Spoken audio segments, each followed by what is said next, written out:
What's going on, everybody? I'm Cigar Show Tim, and you're watching another edition of Tobacco Talk, where I review a cigar and then I give you my thoughts on it in 4 key areas: flavor, draw, construction, and burn. It's everything you want to know about that cigar, but it's from my palate's perspective, and then I rate it as to whether I think it's nub-worthy or not.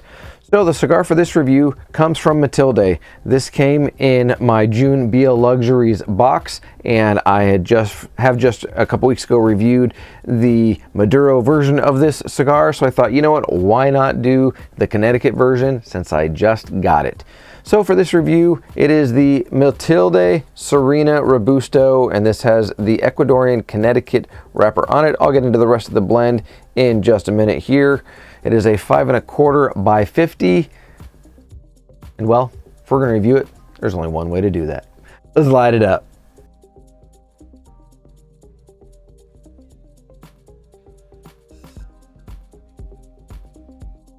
Okay, I went ahead and did the baller cut, as you can see right there. And on the cold draw, the flavor notes that I'm picking up are mostly cream, a graham cracker, and a little bit of light hay. So let's light it up and see what we get.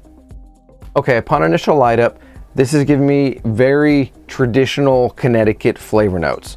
And what I mean by that is you get a little bit of that light hay note, there's a little bit of cedar in there, and then there's a very nice creamy note that comes in as well.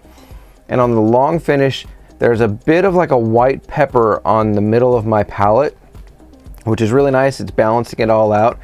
And so I'm gonna jump into this first third. When I come back, I'll let you know what the full blend is on this cigar, any flavor notes, and anything else that I think you might need to know about the cigar.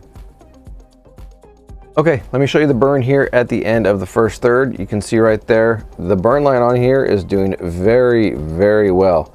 Just a hint of a wave to it, but it is performing very well. Okay, let's talk about the blend on this cigar. As I mentioned earlier, it is an Ecuadorian Connecticut wrapper on it. The binder is from the Dominican Republic, and the fillers are from the Dominican Republic and Nicaragua. So that's the blend on it right there. Flavor notes in the first third. So I mentioned at initial light up that this was a very traditional Connecticut cigar, that it had the, lighter notes, all of that. When you get through the first third, it continues to develop a little bit more. So it's got that nice buttery cracker note that's in there. The light hay is still there a little bit, but that white pepper that I mentioned that was on the middle of my palate is now pretty much coating my palate and the roof of my mouth. When you retrohale, it actually starts to give you a little bit more spice than it does without retrohaling. It's not crazy spice, definitely not spicery level, but you've got some black pepper coming through on the retrohale only. There's a little bit of like a nuttiness that's in there as well, with the creaminess and with everything that's going on so far. Very, very smooth, very good. The draw on it is right where I like it. It's doing well. The strength on this, I would say, is probably like a mild plus, maybe at most right now. And it doesn't seem like it's ramping up, but we'll see if it does, especially with that pepper in there and the tobacco that's from Nicaragua and the DR. Let's see if the strength continues to build on this cigar, but time will tell on that one. So that's what's going on in the first third. When I come back at the end of the next third, I'll let you know a little bit more about the cigar. I did a full sort of history and where Matilde started and all that different stuff when I reviewed the Maduro version of the Serena. So if you want to click up there and watch that, you're more than welcome to do that. But let's jump into the second third and see how it goes. Okay, at the end of the second third, let me show you how the burn is doing. Still staying almost razor straight, just got a little hint of a wave to it, and that's about it. So, flavor notes in the second third. They continue to develop. That creamy nuttiness has definitely come more to the forefront.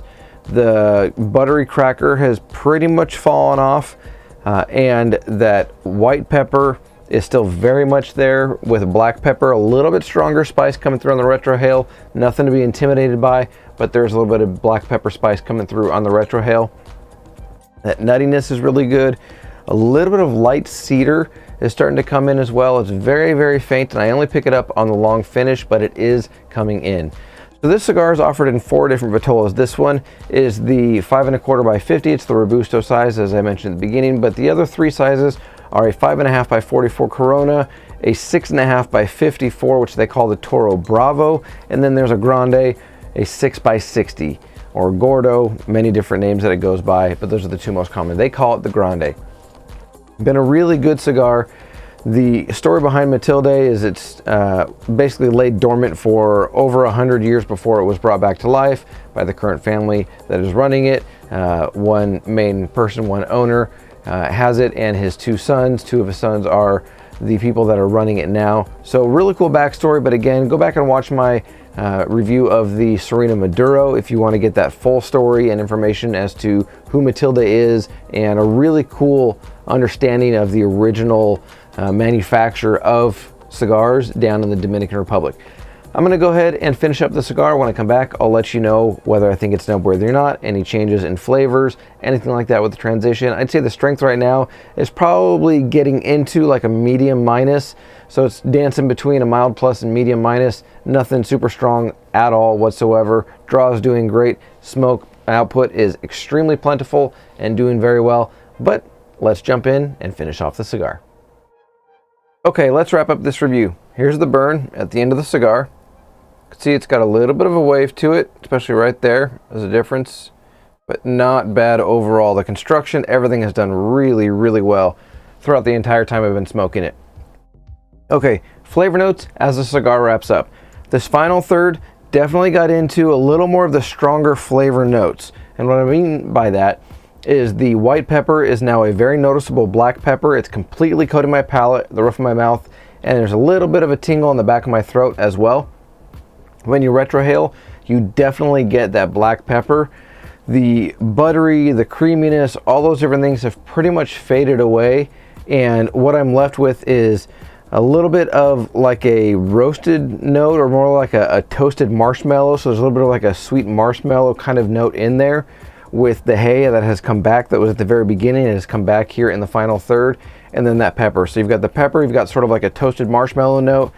There is a hint of creaminess now on the long finish, and so those are the flavor notes that I'm getting at the end of the cigar. Overall, do I think this is a nub-worthy cigar? Well, let me say this first. I am a mild plus to medium plus cigar enthusiast. The Connecticut's, the Habanos, the Corojos, all those different cigars are usually like my wheelhouse. This one, Ecuadorian Connecticut, I love that wrapper leaf. It's probably my second most favorite wrapper after the Habano, into the Ecuadorian Habano. And this Ecuadorian Connecticut with the San Andres and the Nicaraguan tobaccos and the Dominican tobaccos all put together in it are really, really good. The Dominican, I didn't pick up as much, whether it's earthiness or some different things like that. I didn't pick up that a whole lot, but the Nicaraguan spice, definitely with the pepper, is coming through in that final third, and I do think this is nub-worthy. This is a cigar, and Matilde is a brand, now that I've had this one and the Maduro both. The Serena line from Matilde absolutely needs to be checked out. It needs to be on your list of cigars to check out. This is definitely nub-worthy, and I'd go straight, honestly, if you are a cigar enthusiast with a palate similar to mine, I'd go straight to a 5-pack on this one. It wouldn't be one that I would just be like, oh, I'll have one, maybe two in my humidor. I could easily have a 5-pack of these and go to them day in and day out. They are that good, and they hit my palate really, really well. If you've had the Matilde Serena Connecticut, I would love for you to put some comments down below. Let me know your thoughts on it. Have you had it before? If you have, what was your experience with it? Was it similar to mine? But those are my thoughts on the Matilde Serena Connecticut. It is just a really, really rock solid traditional Connecticut with a little bit of the spice on the tail end that isn't usually the most traditional, but very, very good in this cigar. Strength on this, I would say, ended still at a medium minus. The strength didn't ramp up. The pepper did, but the strength on the cigar did not. So leave me some comments, leave me some thoughts. Have you tried out Matilde? Have you not? Are you interested in them now that I've reviewed both this Connecticut and the Maduro? But let me know. Let's continue the conversation down in the comments below. But that's going to do it for this edition of Tobacco Talk. Enjoy your cigar journey, everybody. I'm Cigar Show Tim. As always, I'll see you.